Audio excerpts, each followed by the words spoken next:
Hi, my name is Indu. I work as a trainer and assessor in a large vocational education and training institution. Competency-based assessment involves the following main principles.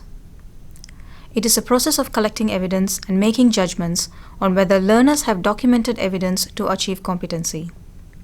It is outcome-based. It is standards-based with units establishing the requirements for assessment.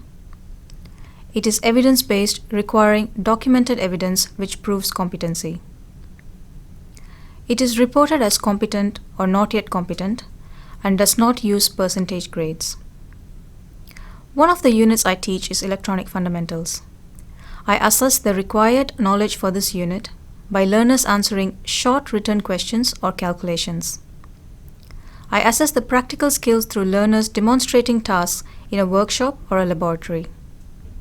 For example, I have an observation checklist which I mark off when I see a learner demonstrating setting up a circuit, troubleshooting, identifying the right component, following the correct occupational health and safety procedure, and cleaning up after work completion.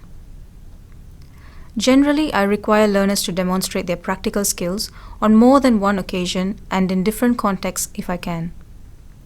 This ensures they are able to complete the skills over time and in different circumstances.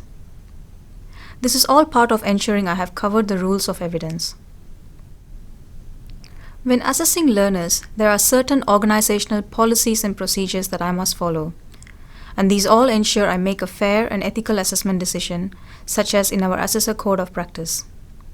Some of these policies and procedures include giving clear and constructive advice and feedback to the learner with their assessment result. This feedback should be considered to be part of the learning process, which focuses on gaps as learning opportunities to develop knowledge and skills, not as failures. Having clear procedures and criteria for making the assessment decision by an assessor. This ensures all assessors are making consistent assessment decisions for all learners.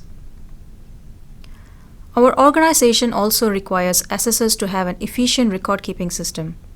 This is really important evidence for quality assurance compliance. One of the real benefits that I like about competency-based assessment is that learners are not assessed at an expert level. This means that the learner has attained sufficient skill and knowledge to perform the assessment task to a degree and quality that is acceptable to the industry.